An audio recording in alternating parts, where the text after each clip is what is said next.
technically I'm here for this kid's 10th birthday, but I have a secret reason to be here.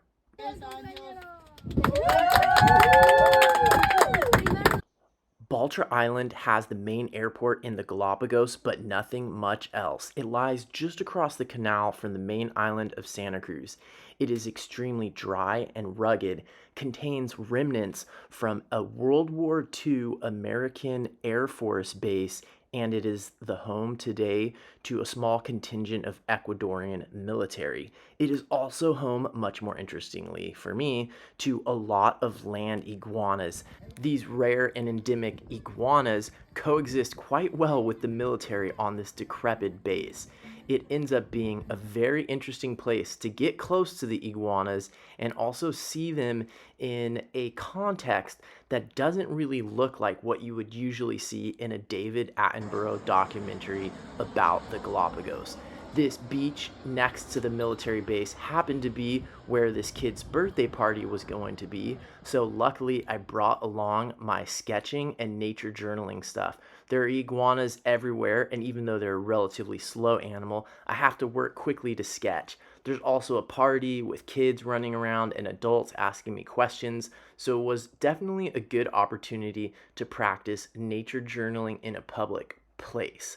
The environmental conditions were harsh, so the sun was pretty strong, and I had to drink lots of water and move into the shade occasionally. The iguanas also were thermoregulating, so I got to follow them around and sort of watch their patterns. Here you can see a variety of sketching and nature journaling practices that I'm using to keep myself from getting choked up and freezing about this subject. One of the strategies that I'm using is to keep my sketches really loose. I'm trying not to worry about getting things accurate, so it's almost like blind contour drawing. The next thing that you can see, and here I'm doing an example of it, is I'm breaking things down. You can see that there's a drawing that's just a foot. There's another drawing that's just a head. This is a really great strategy if you feel overwhelmed by the complete animal. Taking notes and measurements is also a powerful strategy because by turning it into a diagram, you take pressure off of the pretty picture.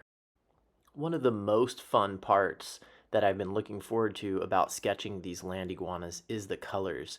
They have a lot of subtle colors, so it would be really easy to overdo it. I'm going to start with some of these yellow and blue highlights. They actually have this really interesting blue, green, almost turquoise color on their lips. After doing those highlight colors, I did a big wash and covered the larger area with the main dark color. Unfortunately, the GoPro apparently wasn't filming that, so you can't see how I laid that in, but it was pretty simple, and I used my darkest darks, and I think this is Bloodstone Genuine for the toes and the legs. Now I'm just strengthening that turquoise color on the lips a little bit. I think I am happy enough with that likeness. Now, guess what I'm going to do in this rectangular box? Of course, I'm going to put my metadata down, but then in the other rectangular box, I'm going to do a landscapeito, a small landscape painting. Actually, in this case, it might be a little bit more of a seascape painting. So first thing I'm going to do with my beloved pin, which is no longer being made and only have a few left of these, is I'm going to use the gray side to lay in the basic shapes. That's Santa Cruz Island in the background where we came from. I'm going to put some clouds in there. There's some variation in ocean color, so I'll just kind of sketch in where that goes. And let's start with the first wash. One great thing about the gray ink is that it's subdued compared to your watercolors. So I'm going to put in the sky, the palest colors, and you can see I made a continuum of blue going down over the furthest background element. That's going to be the island. A lot of times the blue of the sky goes down into the furthest background element. Now I'm going to get the light colors of the ocean and the sand and just keep that really pale. I'm going to do something a little bit tricky and try to get gray shadows in the clouds. It's hard to do a pale gray, so while I was painting this sea lion came and lied down right next to me. The sea lions in Galapagos are not very afraid of people and will come right up to you. After letting that dry, I'm going to put in my next palest colors and try to get some of these warm colors as well.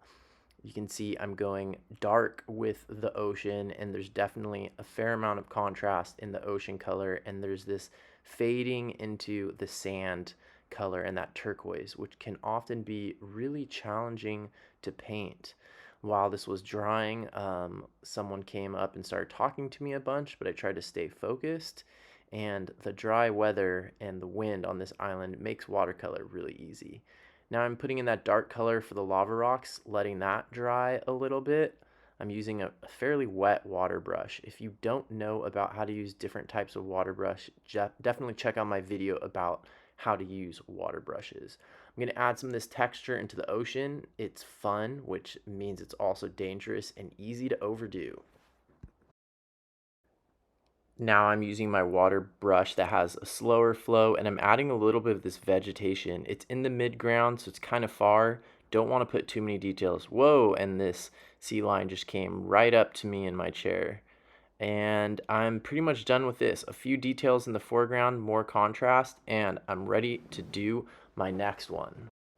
Now I'm facing a different direction, showing some of the ships, some of the cruise ships, and also the fueling station where you can see the tanks of fuel for the ships that go around and take people around Galapagos. So sort of another hidden edge of Galapagos.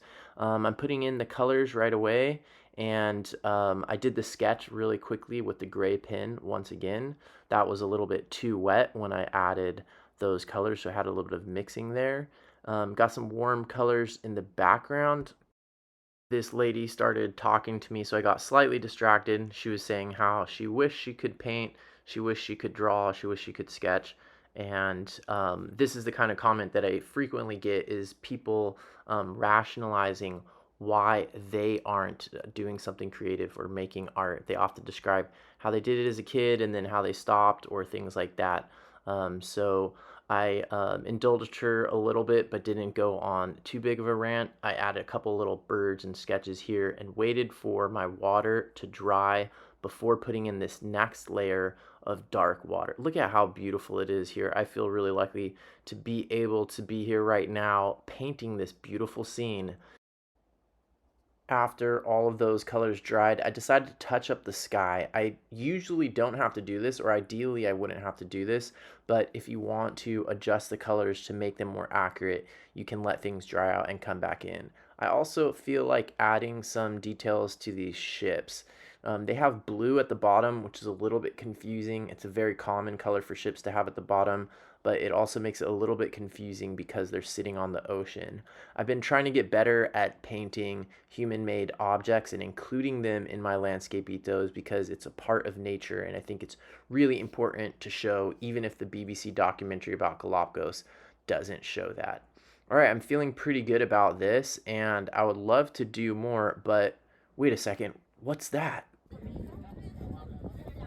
Just then, the biggest of the land iguanas started marching over to where we were having our party.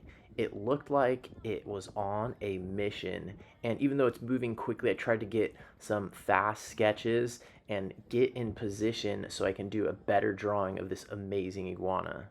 It ended up coming right up to me, and this was definitely a peak experience, even though I was in the middle of sketching a crab exoskeleton.